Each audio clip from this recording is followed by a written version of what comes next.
Mga kababayan, kamusta po? Si Kamanong po, inyong lingkod ay nagbabalik pong muli. At para po magkomento po sa inyo dito po sa Tambayan Makabayan. Sana po nasa maayos po kayong kalagayan.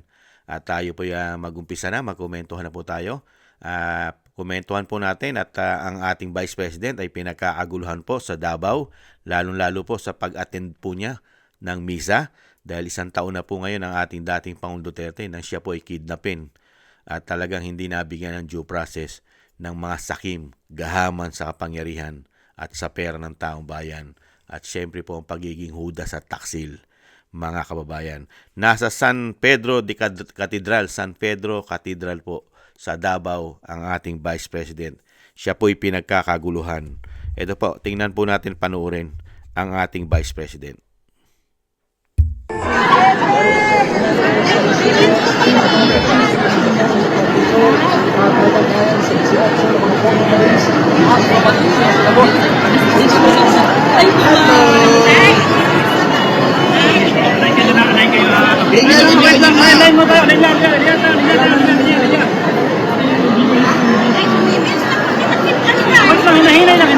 Linya lang po, linya.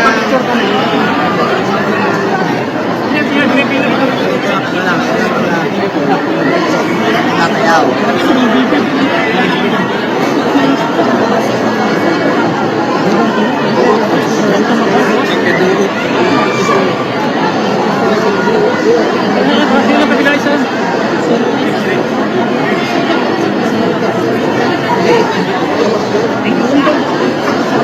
Dito, daan siya na dito.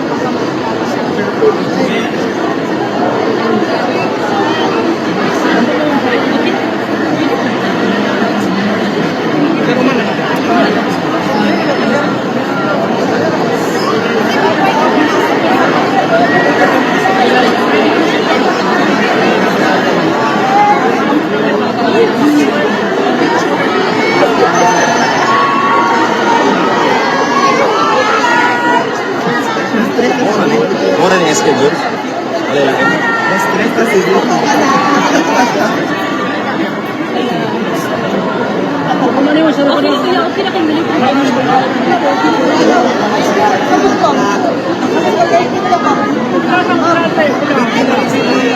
Kumani, kailangan ko siya. Dua ka pala doon.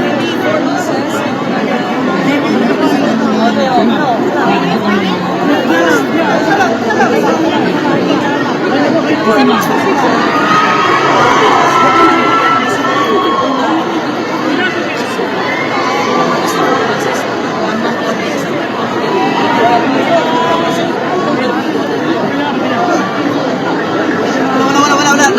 Nagkaduot ko rin. Ano ba? Ang mga tao nagaduot na. Sige.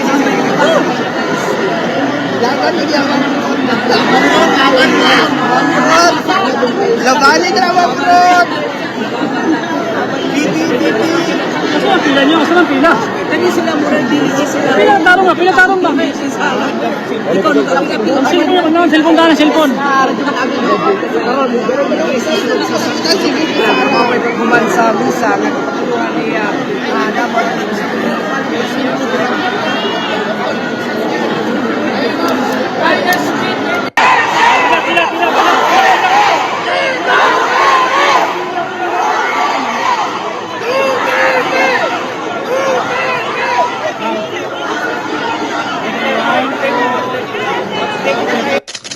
Yan po mga tambay, hindi po magkamayaw ang ating mga kababayan sa pagsuporta po at pagkakaisa at nakikiisa po at nakikidalamhati at suporta po sa pamilya Duterte sa ating pong dating Pangulo na talagang grabe po ang ginawa nila mga kababayan.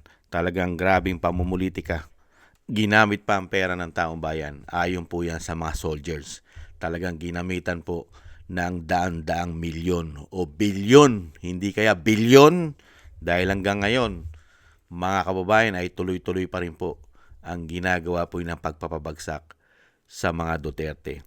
At tayo po ay nakikisa sa panalangin, lalong-lalo po sa pag-attend po ng ating Vice President sa misa po ng kanyang ama diyan po sa Davao sa San Pedro de Cathedral.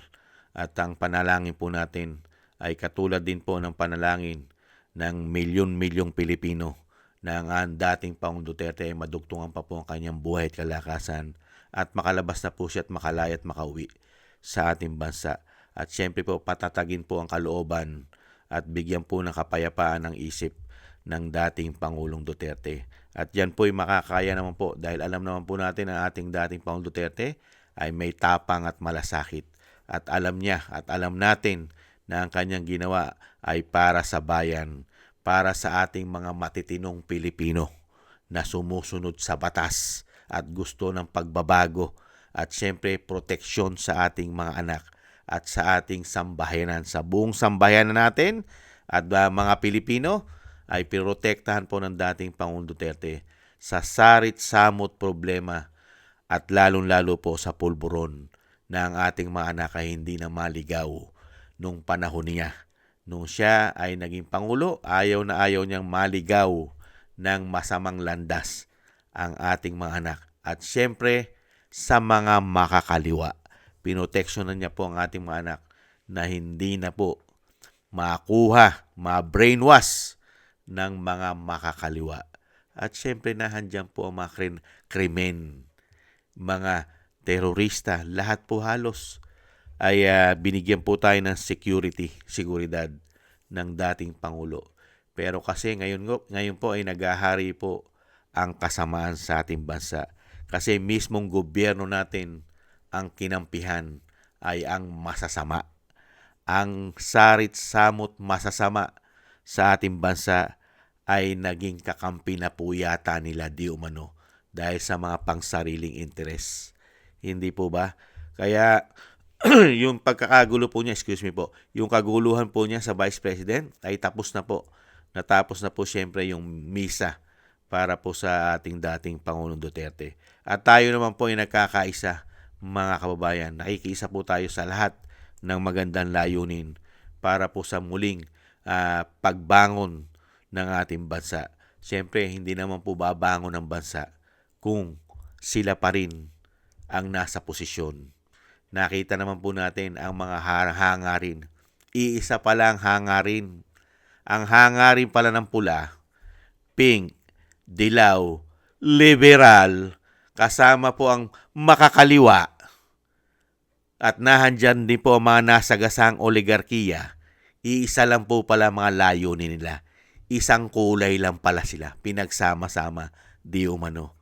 Di po ba? Naging pahirap pala. Sila pala ang nagpapahirap di umano sa ating bayan, sa ating bansa. Kaya po magkaisa po tayo at lahat po ng para sa pagbabago ay kailangan po natin gawin. Dahil hindi po kailangan ng bansa ang ganitong nagpapahirap sa bayan. Taksil at hudas ng bayan. Nanaisin ba natin na ganito ang maglilingkod sa atin? Isang dating Pangulo, kaya nila ipatapon na walang due process? Di hamak pa sa ating mga ordinaryong Pilipino? Di basura lang tayo sa kanila? Kung yung dating Pangulo, meron tayong judicial, meron tayong korte, mga kababayan, meron tayong sariling soberanya o sovereignty, binaliwala nila. At hindi pa tayo miyembro ng mga banyaga.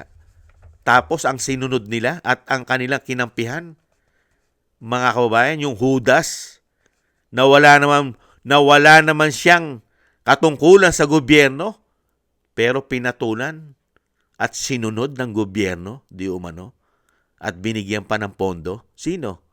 Yung pambansang asong ulol at tinatawag din sundalong kanin.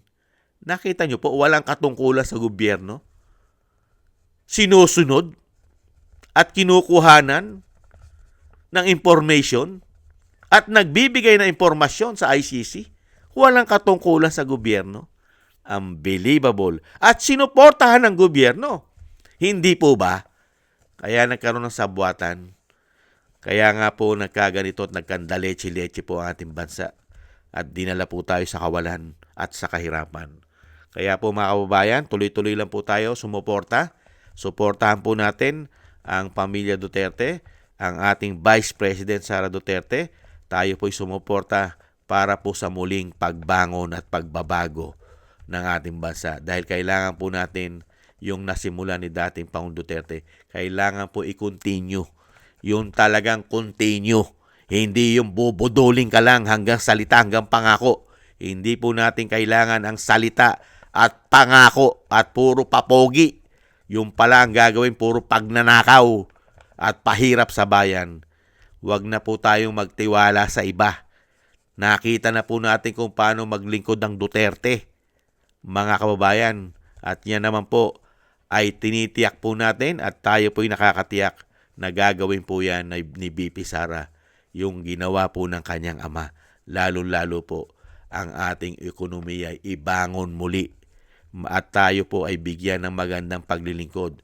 Yung may tapang na, may malasakit pa. Hindi po ba? At syempre po, nakikisa po tayo mga kababayan sa mga panalangin.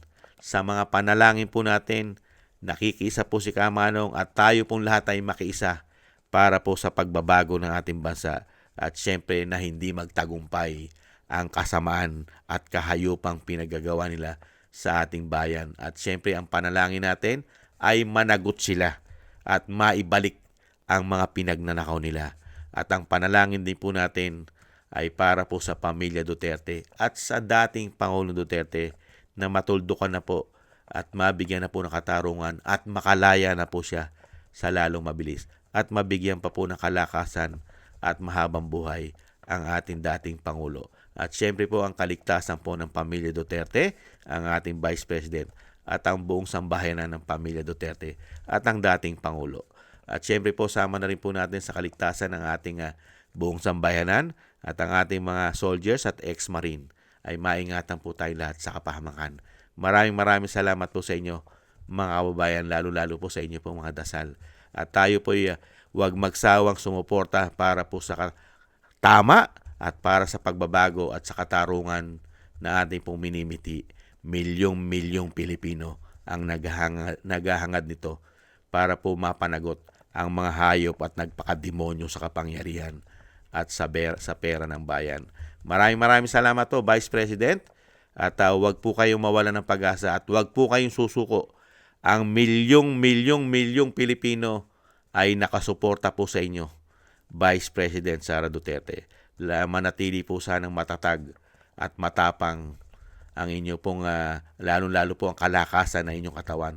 At syempre nahandyan naman po ang tapang at paninindigan po ninyo para po ipaglaban ng tama para sa milyong Pilipino. Thank you po mga kabayan.